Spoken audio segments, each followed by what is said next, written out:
Bismillahirrahmanirrahim. Assalamualaikum warahmatullahi wabarakatuh. Dalam kesempatan ini saya akan mencoba belajar membahas tentang Perbawaslu nomor 14 tahun 2017 tentang penanganan pelanggaran, yang mana ini sangat penting untuk dipahami khususnya bagi rekan-rekan staf di Panwascam dan juga yang lebih penting oleh semua komisioner di kecamatan, di Panwaslu kecamatan. Bahwasannya dalam Pilkada serentak 2020 ini untuk penanganan pelanggaran itu menggunakan Perbawaslu nomor 14 tahun 2017. Di sini akan saya paparkan ada 5 poin. Yang pertama tentang laporan dan temuan. Yang kedua penanganan pelanggaran. Yang ketiga tindak lanjut penanganan pelanggaran. Yang keempat status penanganan pelanggaran. Dan yang kelima ini yang paling penting adalah format penomoran dan model-model yang nanti akan digunakan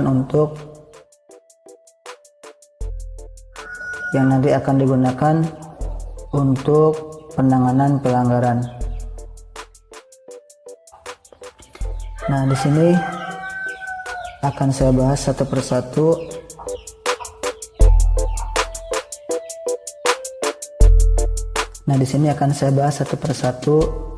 Yang mudah-mudahan pembahasan saya ini bisa bermanfaat khususnya bagi saya sendiri.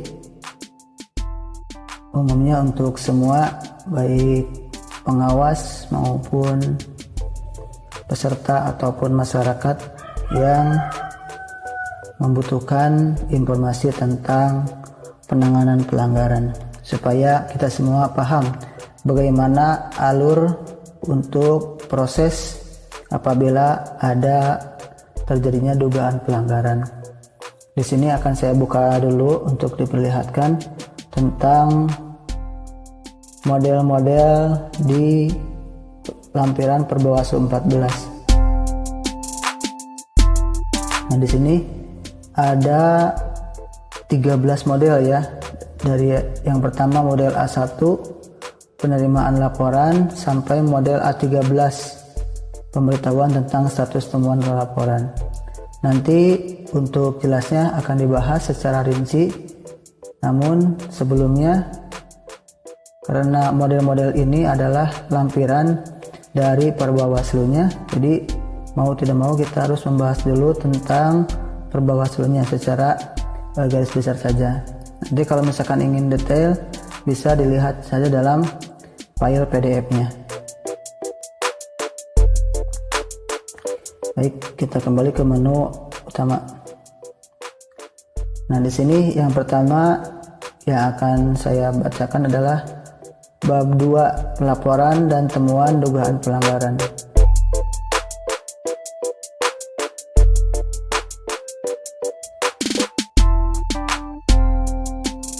Nah, di sini yang akan saya paparkan ada beberapa pasal ya.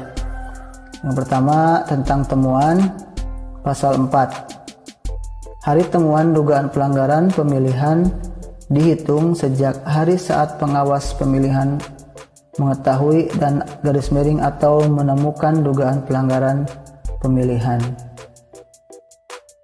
Pasal kelima ayat 3. Hasil rapat pleno sebagaimana dimaksud pada ayat 1 memperhatikan syarat sebagai berikut. A. Penemu dugaan pelanggaran merupakan pengawas pemilihan. B. Waktu temuan tidak melebihi ketentuan batas waktu paling lama 7 hari sejak diketahui dan garis miring atau ditemukan. C. Identitas pelaku. Dan D. Peristiwa dan uraian kejadian yang dituangkan dalam formulir model A2. Jadi untuk temuan itu, yang pertama bisa dilakukan dari mulai kita mengetahui atau menemukan suatu dugaan pelanggaran. Dan apabila ada temuan, itu batas waktunya 7 hari sejak diketahui. Jadi kalau misalkan sudah lewat 7 hari, itu temuannya menjadi kadaluarsa, tidak dapat diproses selanjutnya. Nah, untuk temuan nanti akan dijelaskan untuk pengisiannya di formulir model A2, itu temuan. Kemudian di laporan pasal 6. Laporan dugaan pelanggaran di ayat 1, laporan dugaan pelanggaran pada setiap tahapan penyelenggaraan pemilihan dapat disampaikan oleh warga negara Indonesia yang mempunyai hak pilih pada pemilihan setempat, pemantau pemilihan atau peserta pemilihan. Nah, di sini yang dapat melapor itu adalah satunya warga negara Indonesia yang mempunyai hak pilih pada pemilihan setempat. Jadi ada lingkup kecil, tidak bisa semua warga negara Indonesia bisa melaporkan. Kalau di luar daerah pemilihan itu tidak bisa. Kemudian pemantau pemilihan, pemantau itu yaitu biasanya yang ditunjuk atau diutus oleh pihak KPU, dan peserta pemilihan itu boleh melapor kepada Panwasam kalau ada dugaan tindak pelanggaran. Kemudian pasal 7-nya di ayat 1, laporan dugaan pelanggaran pemilihan disampaikan kepada Bawaslu provinsi atau Panwas kabupaten atau kota paling lama 7 hari sejak diketahuinya dan atau ditemukannya pelanggaran pemilihan. 2. Laporan dugaan pelanggaran pemilihan sebagaimana dimaksud pada ayat 1 dituangkan dalam formulir model A1.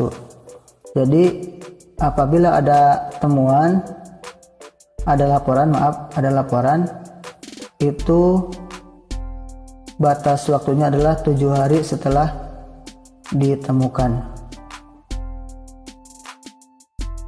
Dan nanti dituangkan dalam formulir model A1. A1 itu formulir untuk laporan ya. Nanti apabila ada laporan, pastinya ada model A3 tanda terima. Nah, kemudian di sini lanjut ke informasi awal temuan. Apabila misalkan ada temuan, itu yang pertama ada informasi awal dulu yang kemungkinan diduga pelanggaran berupa lisan atau tulisan. Kemudian dilakukan penelusuran. Nah, setelah penelusuran, jika ditemukan fakta terdapat dugaan pelanggaran, maka dilakukan kajian atau pleno untuk memutuskan dugaan pelanggaran.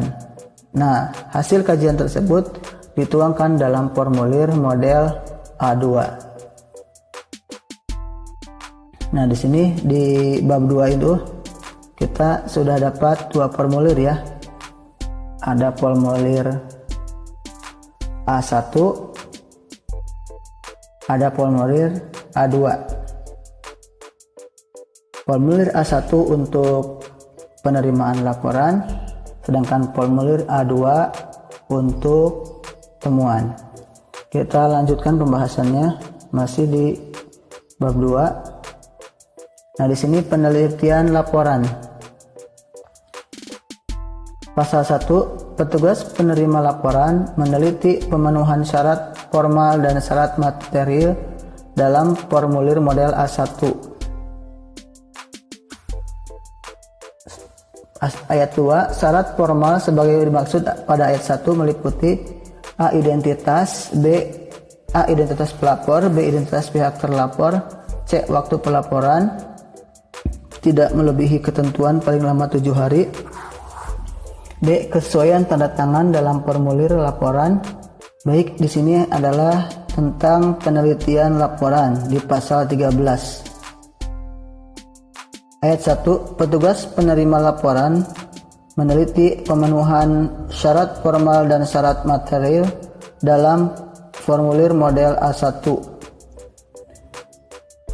2. Syarat formal sebagaimana dimaksud pada ayat 1 meliputi A. Identitas pelapor, B. Identitas pihak terlapor, C. Waktu pelaporan tidak melebihi ketentuan paling lama 7 hari sejak diketahui. D. Kesesuaian tanda tangan dalam formulir laporan dugaan pelanggaran dengan kartu identitas. 3. Syarat material sebagaimana dimaksud pada ayat 1 meliputi A. Peristiwa dan uraian kejadian. B. Tempat peristiwa terjadi. C. Saksi yang mengetahui peristiwa tersebut. Dan terakhir D adalah bukti. Nah, di sini kenapa harus diteliti? Karena kalau misalkan ada laporan tidak memenuhi syarat formal dan syarat material, itu tidak dapat diproses lebih lanjut. Makanya kalau misalkan ada pelapor yang belum melengkapi persyaratan formal dan syarat material, itu diberi kesempatan 7 hari untuk melengkapi. Dan jika tidak bisa melengkapi syarat formal, maka di sini ada pasal 14. Pasal 14 ayat 3, dalam hal laporan dugaan pelanggaran tidak memenuhi syarat formal tetapi memenuhi syarat material, menjadi informasi awal adanya dugaan pelanggaran yang ditindaklanjuti oleh pengawas pemilihan dengan melakukan penelusuran untuk dapat dijadikan temuan.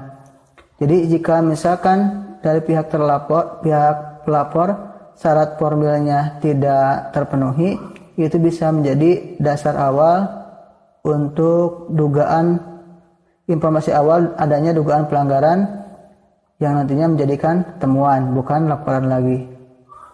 Dalam hal laporan di ayat 4, dalam hal laporan dugaan pelanggaran yang tidak memenuhi syarat material, Bawaslu atau pengawas pemilihan melakukan kajian bahwa laporan tidak dapat diterima temuan dan laporan tidak tindak pidana pemilihan.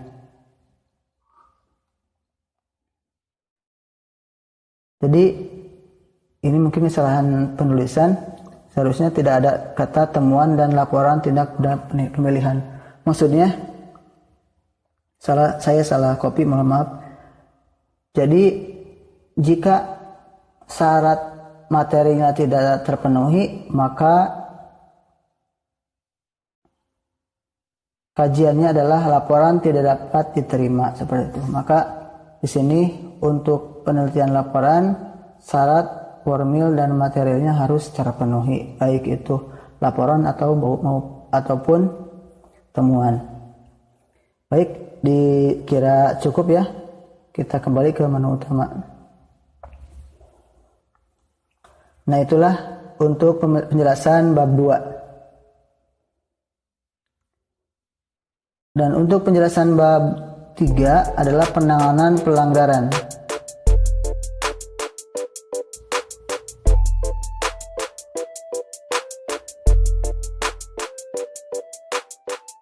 Nah, di sini ada sedikitnya beberapa pasal yang akan saya bahas tentang penanganan pelanggaran. Yang pertama, kaitan dengan waktu penanganan pelanggaran. Pasal 18 ayat 1 berbunyi, Bawaslu dan pengawas pemilihan memutuskan untuk menindaklanjuti atau tidak menindaklanjuti temuan atau laporan dugaan pelanggaran pemilihan paling lama 3 hari setelah temuan atau laporan dugaan pelanggaran diterima dan diregistrasi. Jadi waktunya 3 hari ya, tidak 3 hari memutuskan ditindaklanjuti atau tidak, baik itu temuan ataupun laporan dugaan pelanggaran. Jadi untuk pihak pengawas diberi waktu 3 hari untuk penelitian. Dalam hal di ayat 2, dalam hal diperlukan, Bawaslu atau pengawas pemilihan dapat meminta keterangan tambahan dalam waktu paling lama 2 hari. Ini jadi bisa membuat suatu klarifikasi kalau misalkan atau untuk menggali informasi tambahan supaya bisa terpenuhinya syarat formal dan material dan memperkuat dugaan tindakan pelanggaran itu.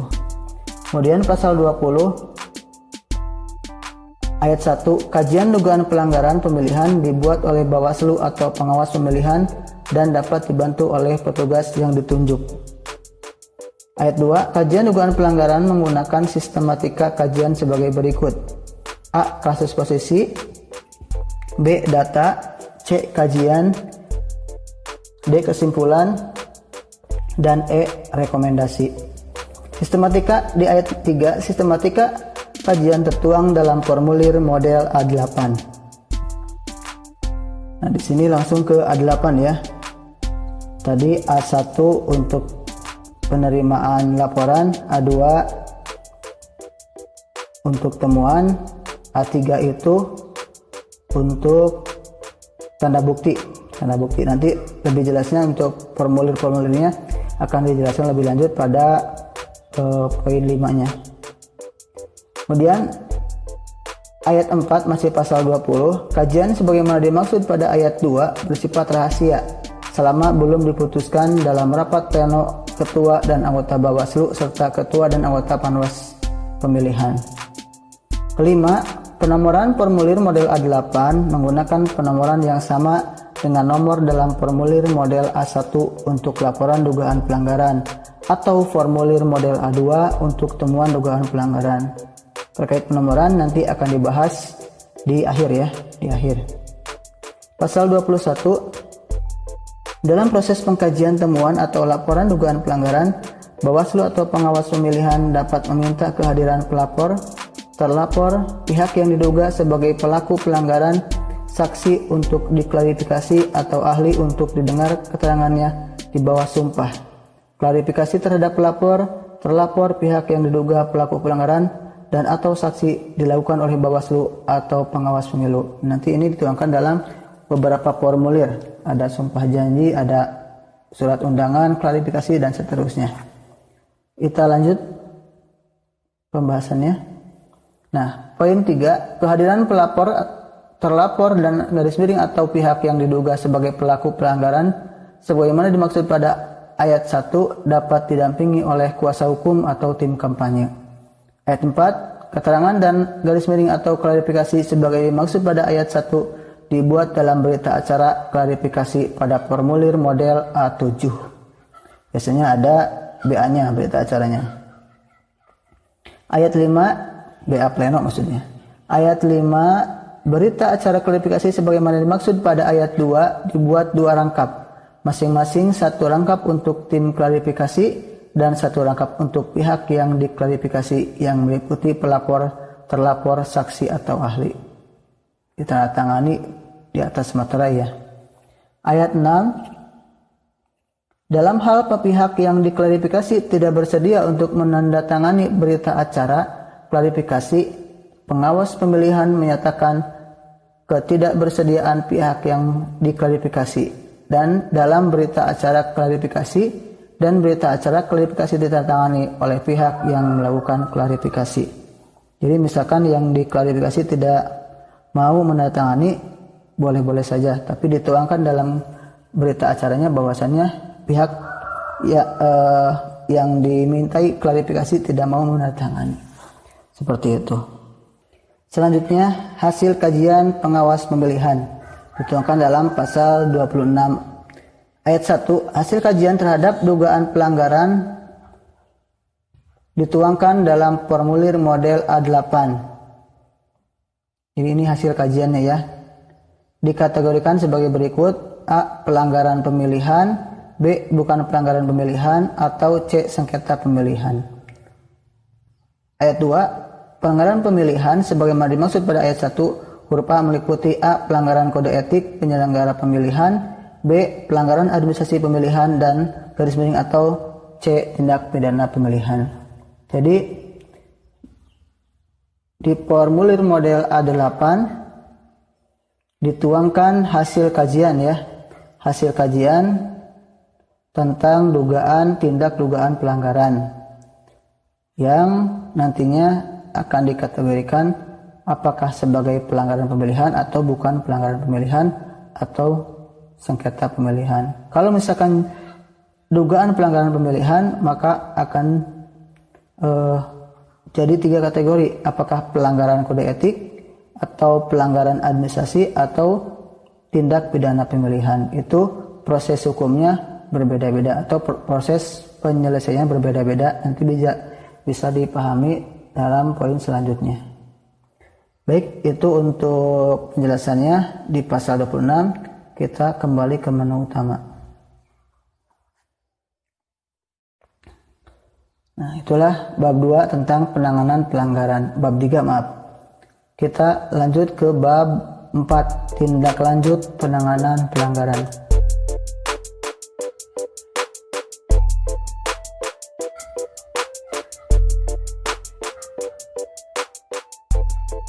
Nah, di sini di bab 4 adalah pembahasan tentang apabila misalkan di kajiannya di A8 itu masuk sebagai tindak dugaan pelanggaran, maka di sini pelanggarannya ada 3. Ada pelanggaran kode etik, pelanggaran administrasi, pelanggaran tindak pidana pemilihan. Pasal 29, Bawaslu dan pengawas pemilihan meneruskan rekomendasi pelanggaran kode etik kepada DKPP, Dewan Kehormatan Penyelenggara Pemilihan. Penerusan rekomendasi sebagaimana dimaksud pada ayat 1 menggunakan formulir model A9 dengan melampirkan berkas pelanggaran. Ini misalkan kode etik, misal PPK diduga melakukan pelanggaran kode etik, itu dilaporkannya ke DKPP, Dewan Kehormatan Penyelenggara Pemilihan. Kemudian di ayat 3, pelanggaran administrasi pemilihan. Bawaslu atau pengawas pemilihan menyampaikan rekomendasi pelanggaran administrasi pemilihan kepada KPU, KPU Provinsi, KPU Kabupaten Kota, PPK atau PPS sesuai dengan tingkatannya yang dituangkan dalam formulir model A10. Nah, di sini kalau misalkan ada tindak dugaan pelanggaran administrasi, itu diteruskan atau direkomendasikan ke pihak yang relevan dengan tingkatan kita. Misalkan kita di Panwascam, berarti ke PPK. Itu. Kemudian tindak pidana pemilihan. Pasal 31. Temuan atau laporan dugaan tindak pidana pemilihan diteruskan oleh Bawaslu atau pengawas pemilihan kepada penyidik Kepolisian Negara Republik Indonesia pada sentra Gakumdu sesuai dengan tingkatannya dengan menggunakan formulir model A11. Ini kalau misalkan ada dugaan tindak pidana, itu nanti diselesaikannya di sentra Gakumdu. Itulah bab 4 tentang tindak lanjut penanganan pelanggaran. Misalah ya, penanganan.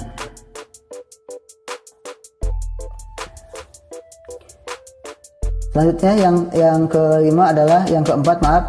Bab 5, status penanganan pelanggaran.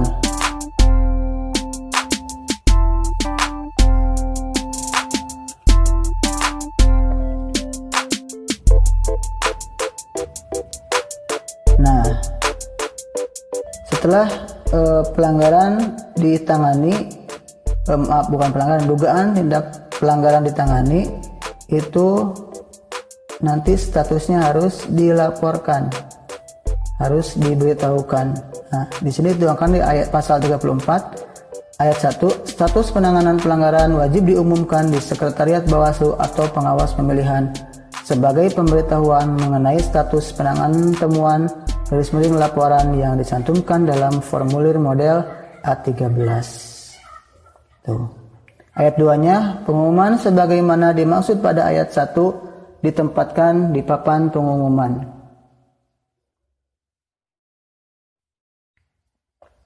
Ayat 3, pemberitahuan status pelanggaran dapat disampaikan kepada pelapor melalui surat, atau zaman sekarang bisa melalui WA ya.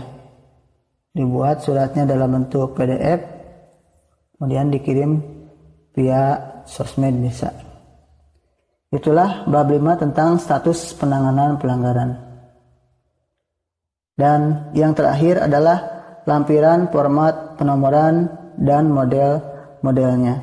Di sini karena terlalu panjang, nanti akan kita bahas dalam bagian kedua ya di video selanjutnya. Jadi mohon kesediaannya untuk melihat bagian keduanya, karena bagian kedua adalah hal yang terpenting tentang lampiran-lampiran dan cara penomoran. Itu akan dituangkan dalam bagian kedua di Perbawaslu nomor 14 tahun 2017 ini. Mohon maaf apabila penjelasannya sangat belepotan karena saya juga dalam tahap belajar. Jadi mohon maklum pada semuanya. Terima kasih. Nanti bertemu kembali di bagian kedua masih Perbawaslu nomor 14 tahun 2017. Assalamualaikum warahmatullahi wabarakatuh.